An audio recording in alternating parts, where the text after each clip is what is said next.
vocês. Sejam muito bem-vindos para mais um culto de celebração ao nosso Deus.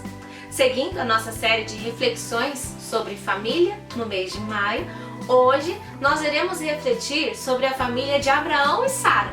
Quais lições teremos para as nossas vidas? Medite, adore ao Senhor e tenha um bom culto. A paz do Senhor, amados irmãos. É com grande prazer que nós vamos adorar e exaltar o nome do Senhor. E como diz a palavra do Senhor: portanto, meus irmãos, por causa da grande misericórdia divina, peço que vocês se ofereçam completamente a Deus como um sacrifício vivo, dedicado ao seu serviço e agradável a Ele. Esta é a verdadeira adoração, para que vocês ofereçam a Deus. Não vivam como vivem as pessoas deste mundo, mas deixem que Deus os transforme por meio de uma completa mudança de mente de vocês. Assim vocês conhecerão a vontade de Deus, isto é, aquilo que é bom, perfeito e agradável ao Senhor. Adore o Senhor juntamente conosco. Graça e paz, irmãos. Vamos adorar a Deus? Você aí da sua casa e nós aqui da nossa casa.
Continuar adorando ao nosso Deus?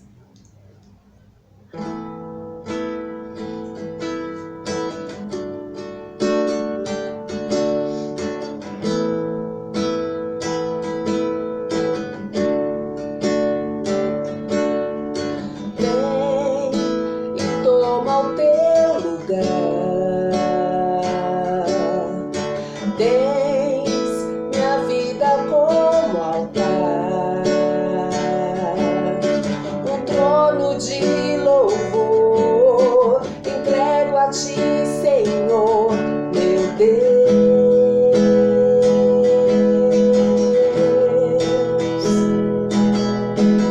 Guarda o meu coração,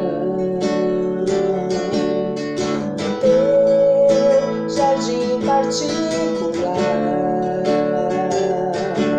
Vem regar-me com tua unção, para que eu possa exalar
Cristo esteja sobre a sua vida e é uma alegria poder hoje meditar sobre esse tema ligado à família, aprendendo com Abraão e Sara.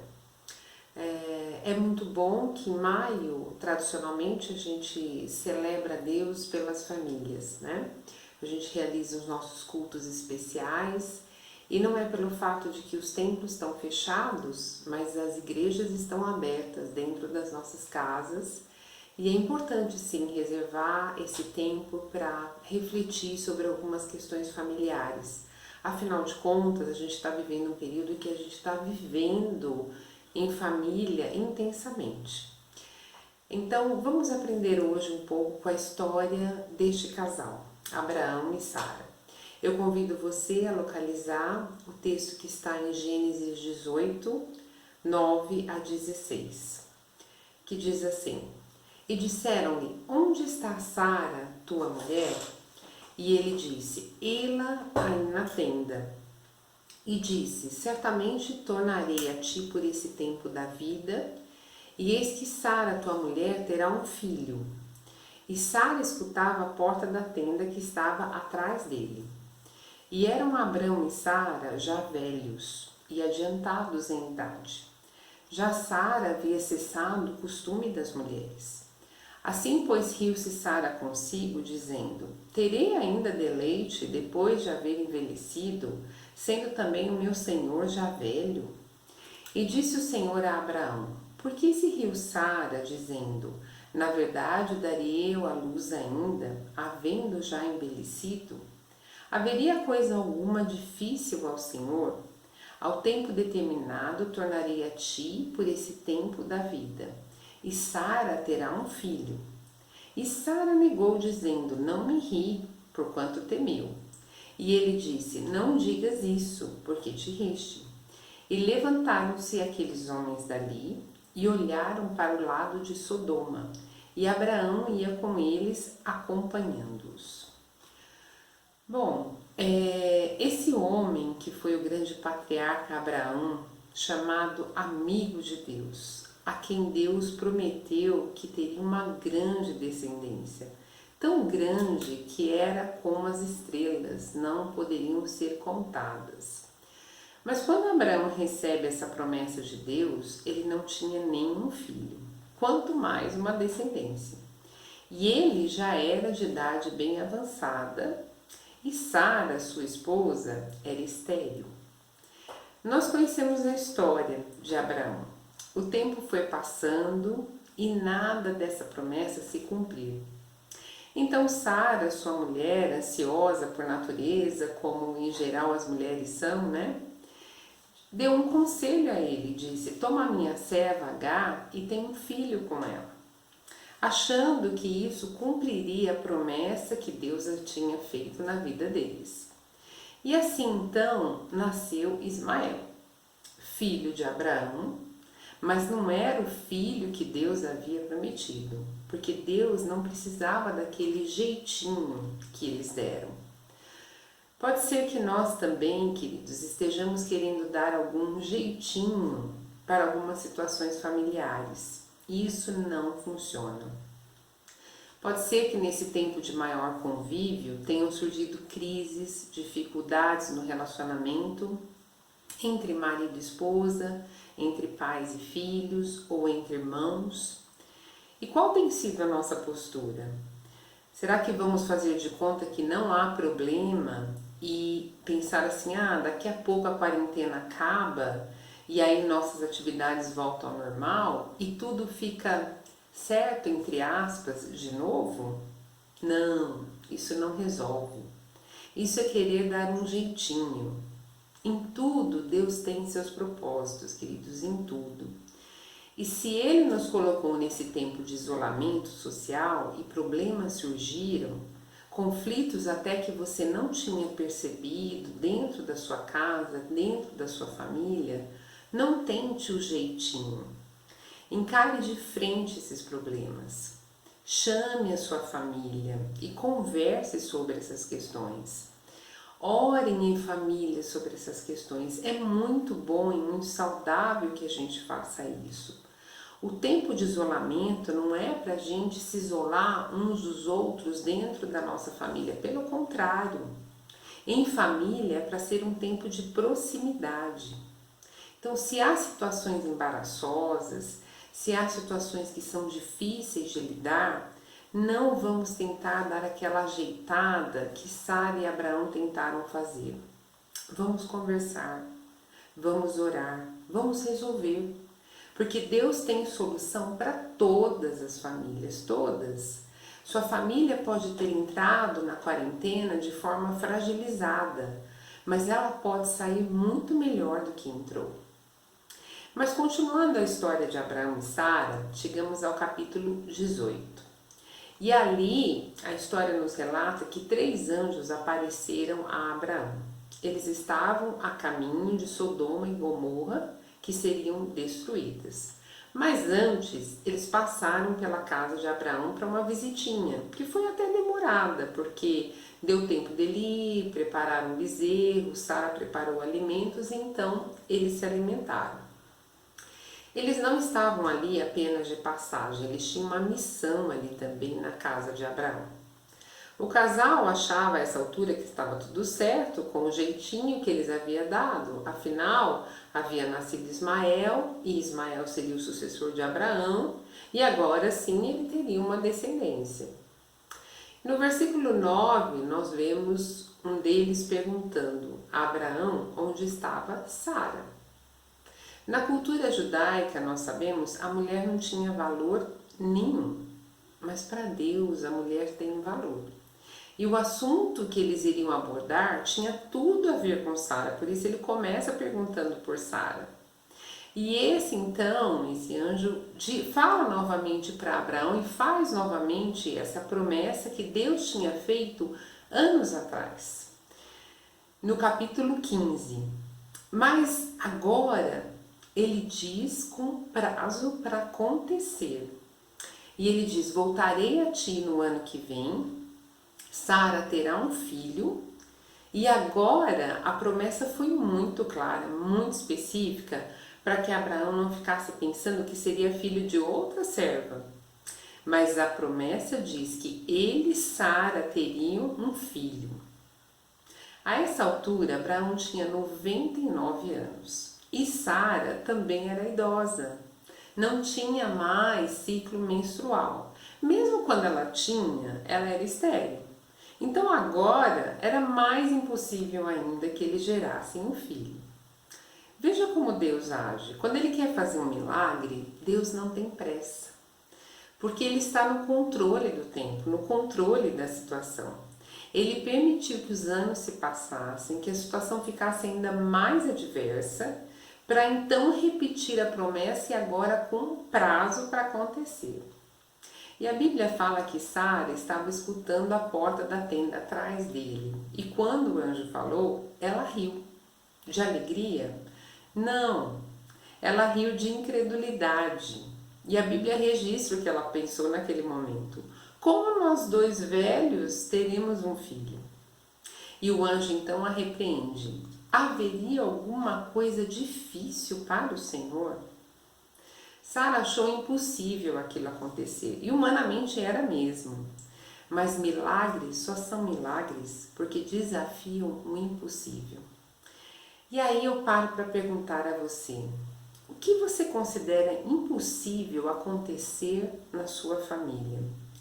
Será que a situação que você está vivendo em casa está tão tensa que você acha que a quarentena vai acabar e a sua família também não vai resistir?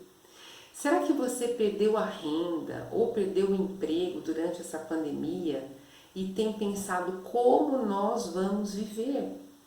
Quando o coronavírus deixar de matar, todos dizem que a recessão será terrível. Não vai haver emprego. Como é que nós vamos sobreviver, Senhor? Talvez você tenha se perguntado e esteja se perguntando isso. Talvez alguém da sua família contraiu esse vírus maligno. Está doente, está no hospital, o estado está se agravando e talvez na sua cabeça só venham pensamentos de morte. E talvez até você pense que Deus não pode intervir mais no estágio em que está. Será mesmo? Eu vou repetir para você a pergunta que o anjo fez para Sara. Haverá alguma coisa difícil para o Senhor? Não, não há nada difícil. O nosso Deus é todo poderoso, Ele é soberano, Ele está acima dos governos, dos reis deste mundo, Ele está acima da economia, Ele é provedor, Ele é mais poderoso que o coronavírus. E o que Ele determinar vai acontecer na sua vida, porque Ele é Deus de milagres. Nós estamos em tempos, queridos, que nós vamos e devemos viver pela fé. A nossa vida estava cômoda, né? A gente tinha as dificuldades até, mas eram as dificuldades cotidianas. Mas de repente, Deus permitiu que todos nós, como humanidade, entrássemos no deserto da provação. Mas Ele está passando isso conosco, não estamos sozinhos.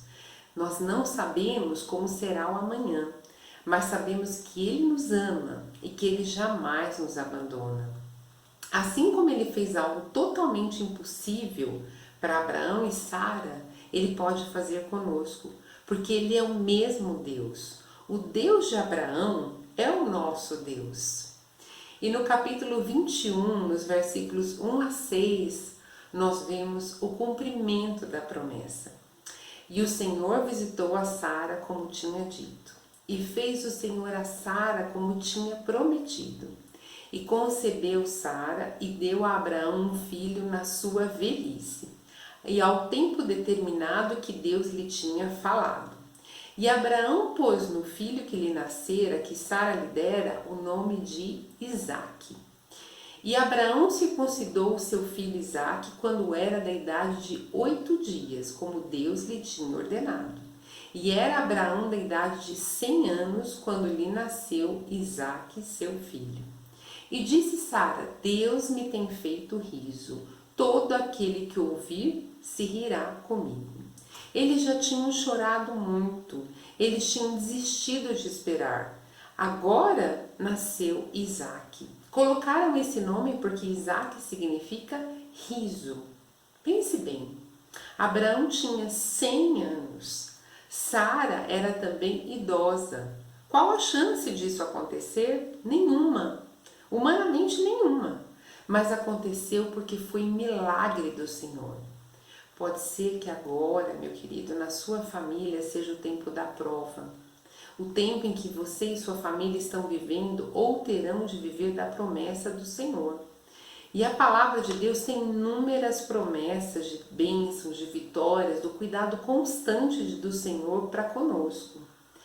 Mas isso não nos isenta de ser provados. Isso não significa que nós não vamos passar por períodos de provação, de privação, de aflições e de angústia. Até quase perdermos a fé, até quase esquecermos da promessa.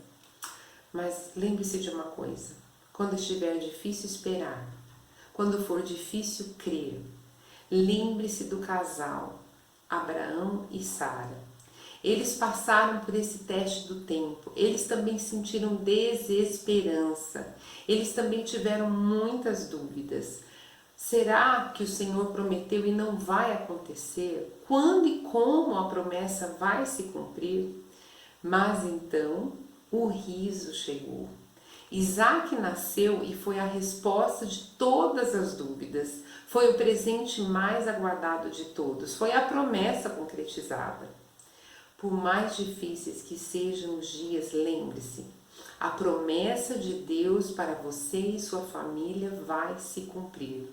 Depois do choro, depois da dúvida, depois do desespero, da angústia, haverá dias de riso para vocês.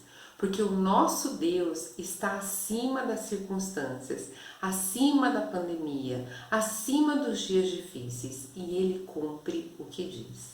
Que Deus te abençoe. A paz do Senhor Jesus, quantos ensinamentos preciosos através da palavra de Deus. Refletir um pouco sobre Abraão e Sara. E eu quero orar com o objetivo de interceder pela sua família, pela sua casa. Nós vamos orar para que dentro da nossa família não venha faltar fé, jamais venha faltar a nossa confiança em Deus. que sentimentos como incredulidade, egoísmo, mentira, jamais venham pairar sobre a nossa família. Vamos orar também pela nossa descendência. Isso mesmo, até por aqueles que ainda não nasceram, nós já vamos orar pedindo a bênção de Deus. Convido você, juntamente comigo, orar em nome de Jesus. Pai nosso que estás nos céus, santificado seja o teu nome. Nos direcionamos a Ti neste momento em oração, intercedendo pela nossa casa, pela nossa família, Pai. Em nome de Jesus, para que jamais a incredulidade venha fazer parte dentro da nossa família e da nossa descendência.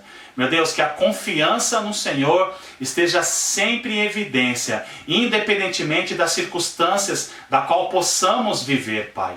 Em nome de Jesus, Senhor. Oramos também para que a incredulidade, a mentira, a falsidade, o egoísmo, esses sentimentos ruins jamais venham fazer parte da nossa casa, da nossa família e da nossa descendência, Pai. Oramos, Senhor, em nome de Jesus Cristo. Se existe alguma família que está sendo destruída por esses sentimentos, oramos neste momento pedindo, Deus, restaura, Senhor, tira desse coração, em nome de Jesus, todo sentimento ruim agora, Pai. Nós pedimos ao Senhor por misericórdia, em nome de Jesus, tira esse sentimento ruim deste coração, desta alma, em nome de Jesus, Pai, e que a paz do Senhor reine sobre esta família, e que a Tua paz reine sobre esta casa, em nome de Jesus Cristo, Senhor. Amém, Jesus. Amém. Quero despedir vocês dizendo que o Senhor Deus te abençoe e te guarde, que o Senhor Deus faça resplandecer o seu rosto sobre você e tenha misericórdia de você, que o Senhor Deus levante o seu rosto e que o Senhor Deus vos dê a paz em nome de Jesus. Vocês têm recebido informações pelo grupo de WhatsApp, pelas nossas redes sociais, dos números das contas para a transferência do dízimo e da oferta. Lembrando que o procedimento é esse: após a transferência, você pega o comprovante e transfere para a nossa tesoureira. Então eu peço a vocês que nesse momento se mantenham fiéis ao Senhor, se organizem financeiramente para manter a fidelidade a Deus, ofertando também, porque a obra do Senhor continua, mesmo não estando no templo, a igreja ela é mantida, ela é sustentada, tem pastores, missionários, obreiros que dependem dessa oferta e também da devolução do dízimo. Então eu estimulo a vocês, continuem, lembrando, meus irmãos, que a bênção de Deus é sobre a nossa vida. Em toda e em qualquer circunstância Deus tem nos abençoado. Façamos sempre a nossa parte. Que Deus te abençoe.